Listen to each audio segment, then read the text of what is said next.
Sejam muito bem-vindos, este é o IHC News, na qual você tira uns minutinhos aí no YouTube, no seu dia a dia, para ficar muito bem informado.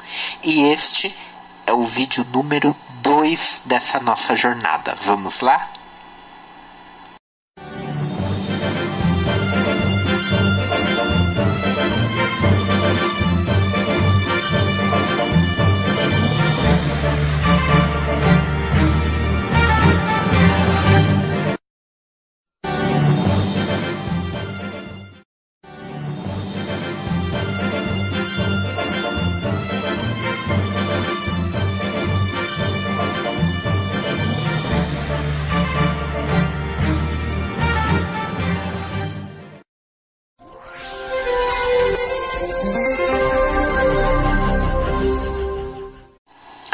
Mais uma vergonha aí no governo Bolsonaro. Desta vez é a ministra de Agricultura, Pecuária e Abastecimento, que é do Democratas, a Tereza Cristina.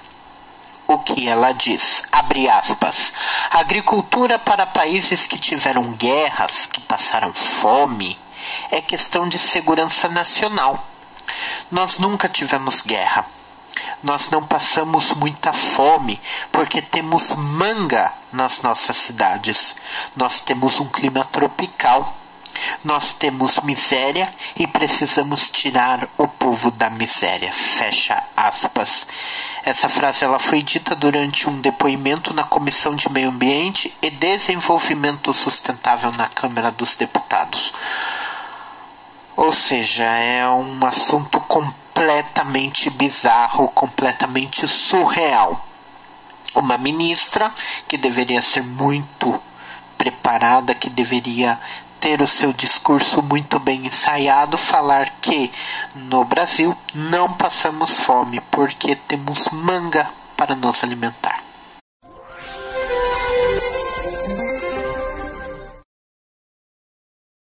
Na parte de esportes, nós temos Corinthians, foi sentenciado a pagar 28 anos de aluguel à Prefeitura de São Paulo. É uma decisão do Tribunal de Justiça de São Paulo, já de 29 de março deste ano, 2019, pelo juiz José Vilela Pimentel, que é da 8ª Vara da Fazenda Pública.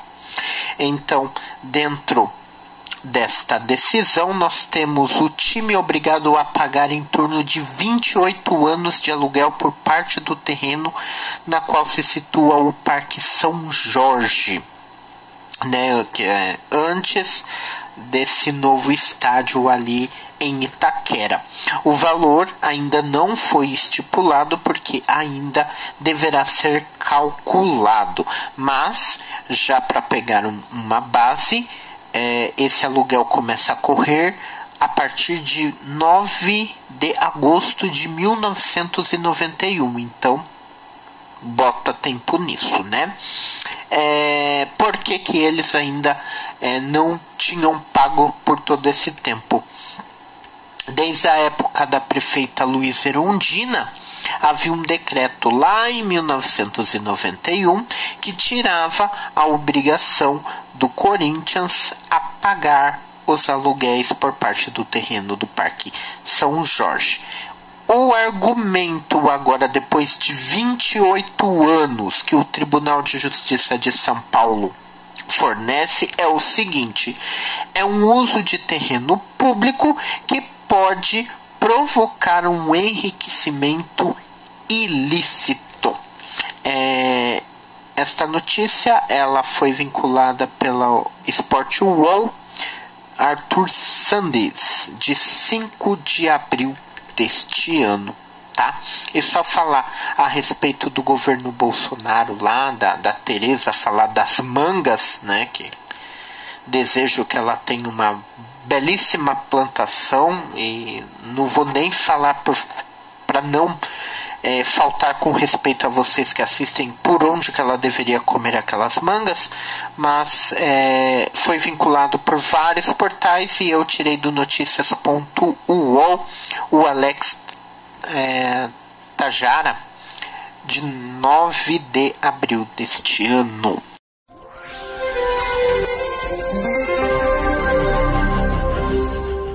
Um fato muito triste a ser constatado, a ser mencionado, a ser compartilhado, e você pode deixar o seu comentário do que você acha de todas essas notícias dessa edição número 2 do IHC News. A polícia no Brasil é considerada uma das mais violentas do mundo. A notícia foi dada no dia 14 de abril, lá no portal da Globo, pelo André de Souza. Foi verificado por uma pesquisa de Samira Bueno, que ela é diretora executiva do Fórum Brasileiro de Segurança Pública, que a polícia do Brasil ela mata muito mais comparado a outros países. Alguns dados dessa notícia é importante ser colocado. Em 2016, a cada 100 homicídios, ou seja, mortes, 7,8 são ligadas à polícia. Então, a cada 100 assassinatos, 100 homicídios, quase 8 são ligadas à polícia. Em comparação a outros países, nós vamos ter Estados Unidos, que é uma referência mundial de tudo quanto é assunto. Estados Unidos, a cada 100 homicídios, em torno de 3 são causados por policiais. Até, inclusive, no ano passado, foi vinculado muitas mortes em cima de preconceito, em cima de algo racial negro. A África do Sul, a cada 100 homicídios, 3,7, quase 4, são ligadas à polícia. Se for analisar todos esses dados, nós vamos perceber que os crimes ligados à violência policial fatal chega a mais que dobrar em 5 anos aqui no Brasil. Nós vamos ter somente um país analisado que a morte por policial é maior, que é em El Salvador. O número de mortes aí em 2016 foi de a cada 100 homicídios, 11 são ligados à polícia.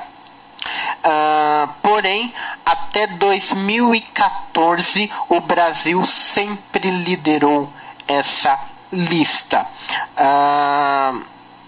E vale colocar também que tem toda uma ligação. Essas mortes de El Salvador, que estouraram em 2016, é tudo em cima de uma política antidrogas. É um fato lamentável, como aconteceu recentemente, uma família levar mais de 70 tiros em seu veículo. Família mesmo, não estava devendo nada, não estava devendo nada, documento estava em dia, não fugiam da polícia, infelizmente foram alvejados e o artista, pai dessa família, foi executado.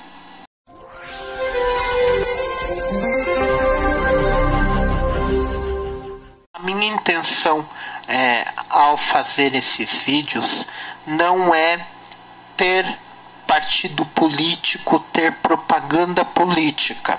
Então, é somente algumas notícias que são importantes, que não dá para deixar passar em branco e que precisam ser comentadas. Nesta próxima é ligado à violência também, é um caso muito mais triste do que o anterior, que falava a respeito da polícia. A minha intenção não é o ataque ao político em si, mas a barbaridade deste pensamento que passa a ser uma coisa louca, que é o Bolsonaro. O presidente, ele chegou a dizer aí, nesta última semana, que é possível perdoar o Holocausto. Tanta tristeza causada lá por Adolf Hitler, muita gente morreu, muito derramamento de sangue, muita crueldade em cima de uma defesa de raças, como se uma fosse realmente superior à outra, e chega o nosso presidente em nota e fala que o Holocausto é algo sim passível a perdoar, mas jamais esquecer. É muito triste, né?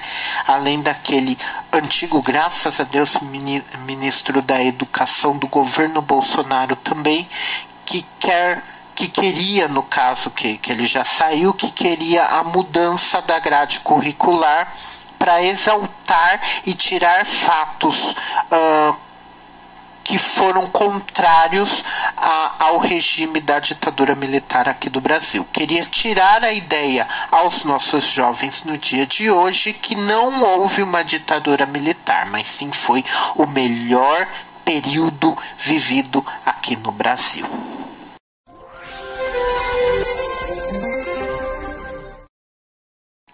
Para quem é ligadaço em séries, voltou agora no domingo, dia 14, o Game of Thrones. Que legal, né? Que é uma série muito reconhecida pela HBO.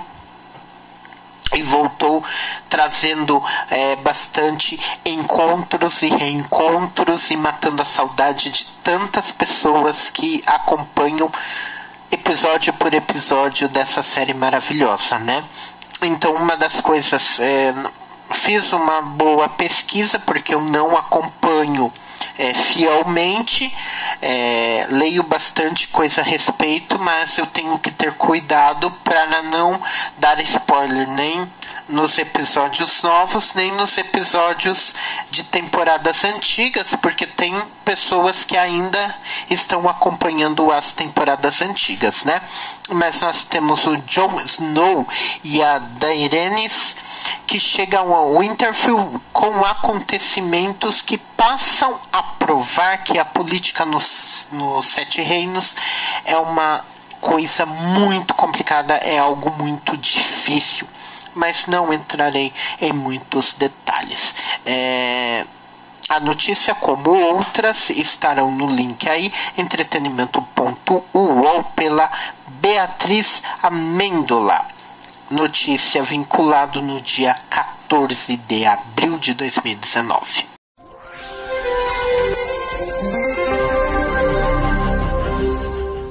Quando vamos informar, quando vamos passar uma notícia, a ideia é que você possa ouvir, você possa assistir, você possa ler e tirar as suas próprias conclusões.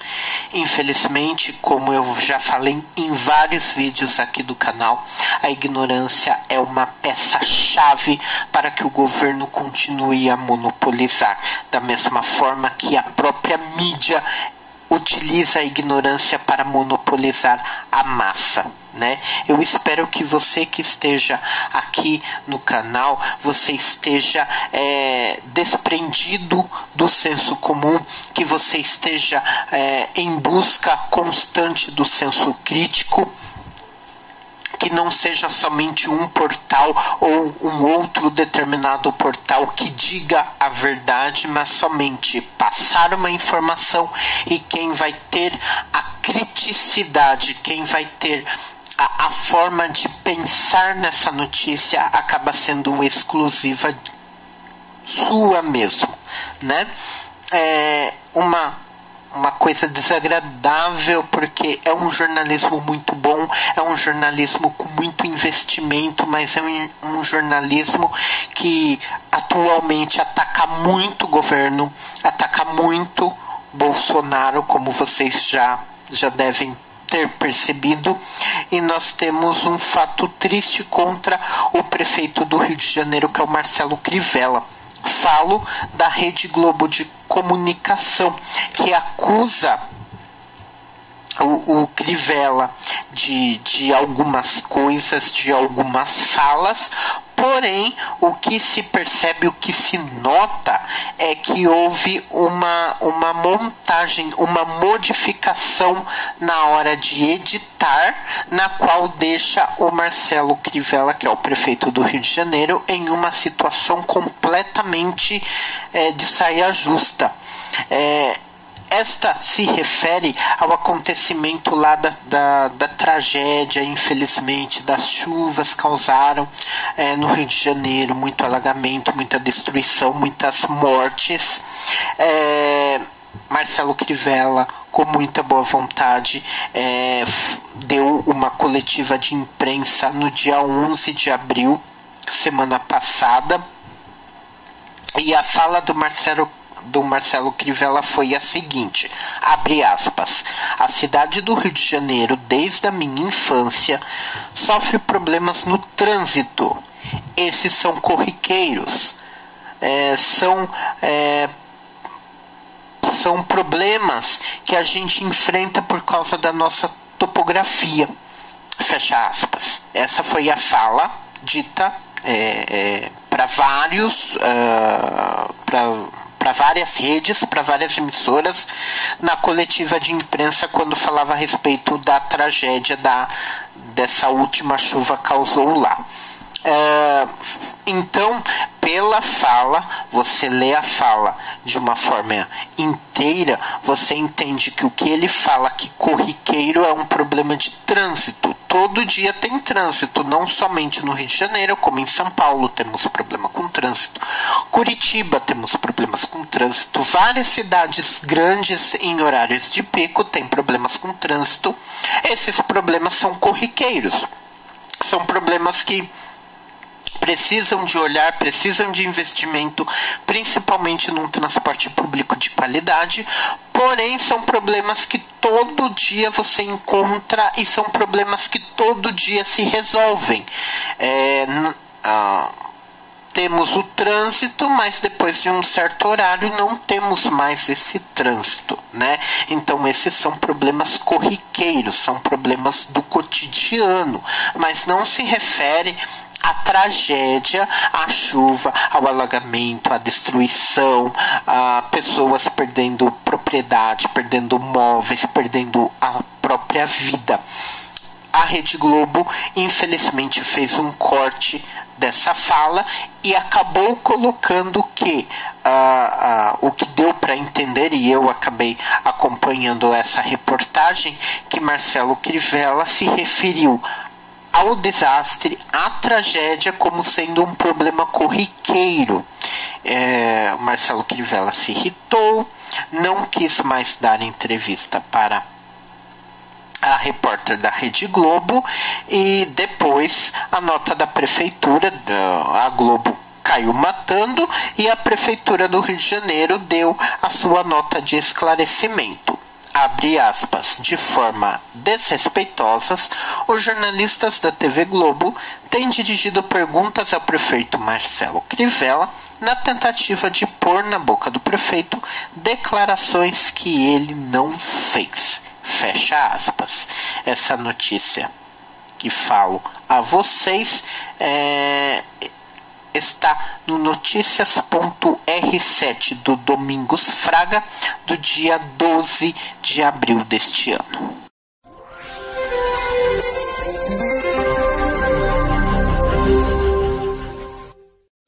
Mais um problema ligado à política, infelizmente.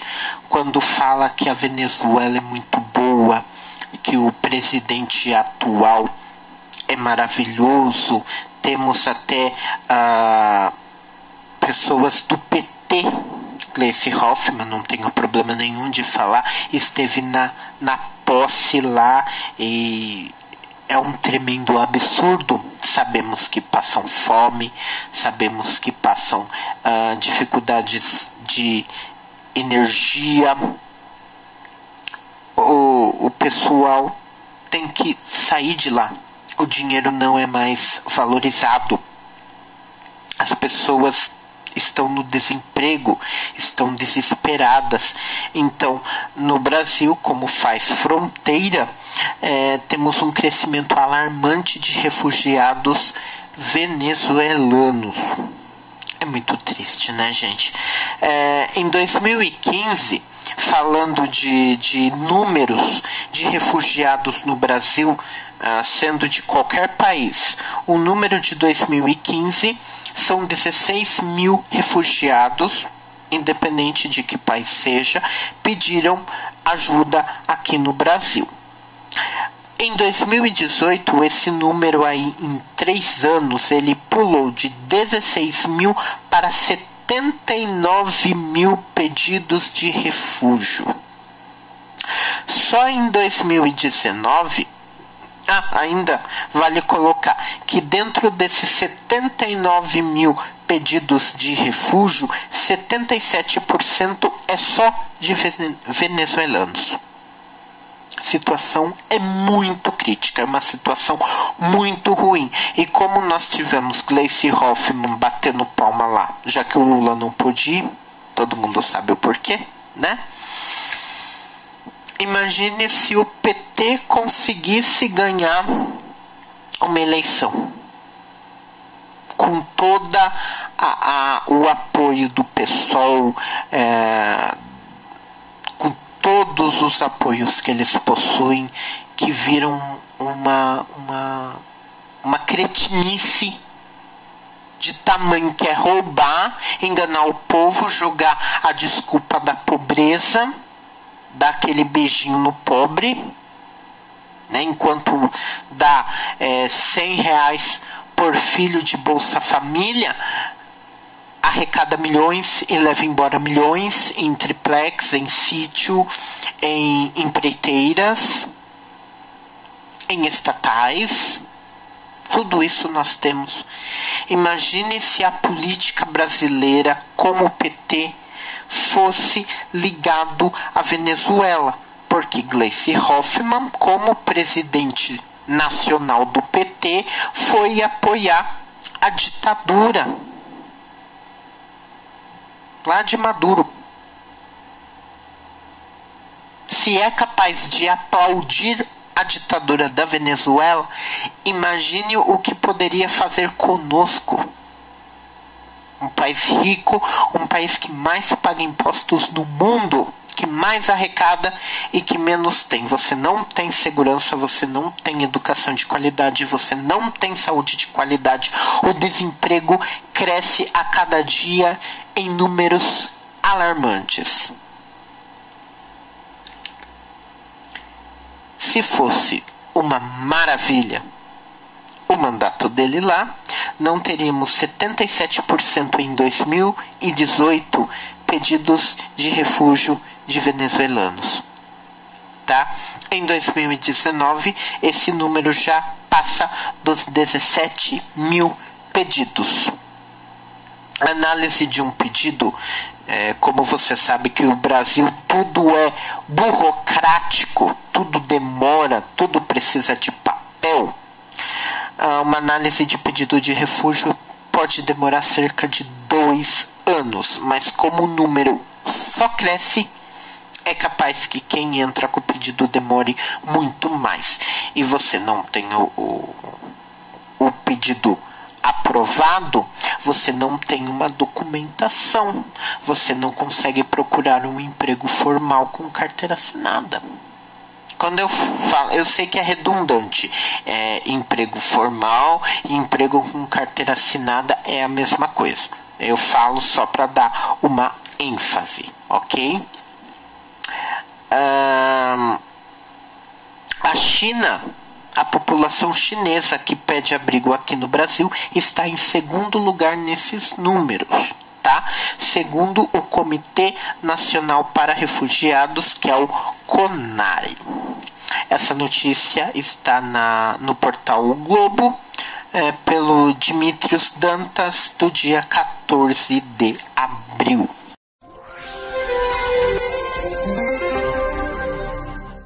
Por último, nesta segunda edição do nosso jornalzinho aí, IHC News, é um assunto importante, é um assunto que muitas pessoas devem acompanhar, porque na hora que teve o acontecido mesmo,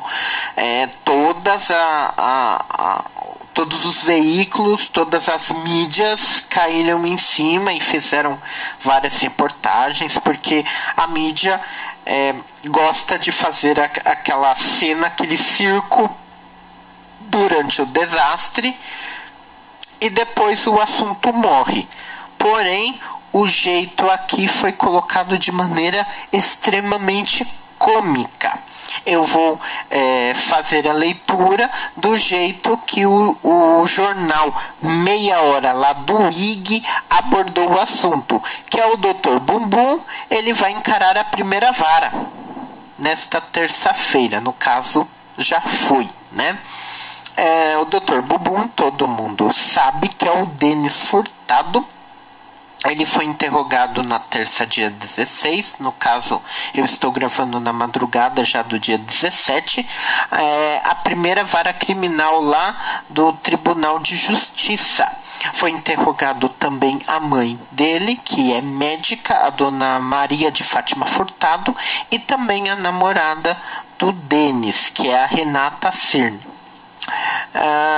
O doutor, ele cumpre, infelizmente, a pena em liberdade, cumprindo medidas, digamos assim, proporcionais, né?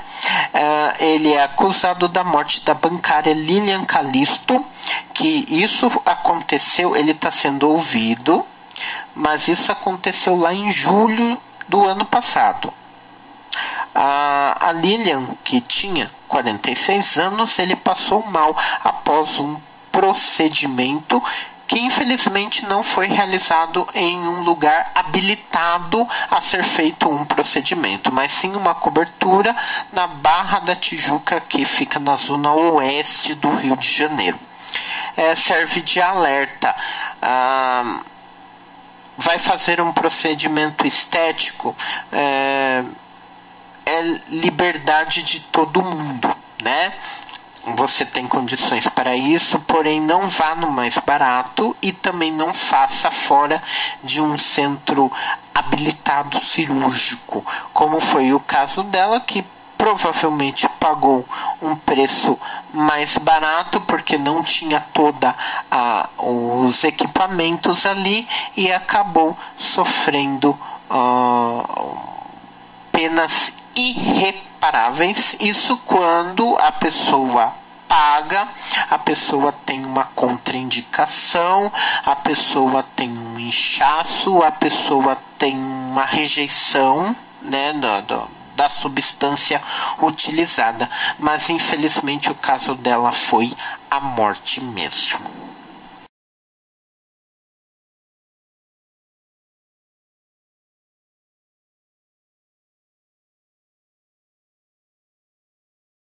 E essa foi a segunda edição, a parte 2 aí do vídeo IHC News. Você pode deixar os seus comentários a respeito dessas notícias. Vai ficar na descrição do vídeo todos os links das quais as notícias foram tiradas aí. Você pode ler com mais paciência, né? Com mais interesse qualquer uma dessas notícias aí. É muito importante, se inscreva no canal, tá? Venha fazer parte dessa família. Ative o sininho de notificação, bem como compartilhe para que mais pessoas recebam cada vez mais informações e, por fim, a ignorância que é instalada e é alimentada neste país que é riquíssimo. Eu adoro falar isso. O Brasil é um país riquíssimo, é um país que tem condições de ser de primeiro mundo, mas infelizmente o governo consegue monopolizar a massa ignorante. Beijo no coração de vocês.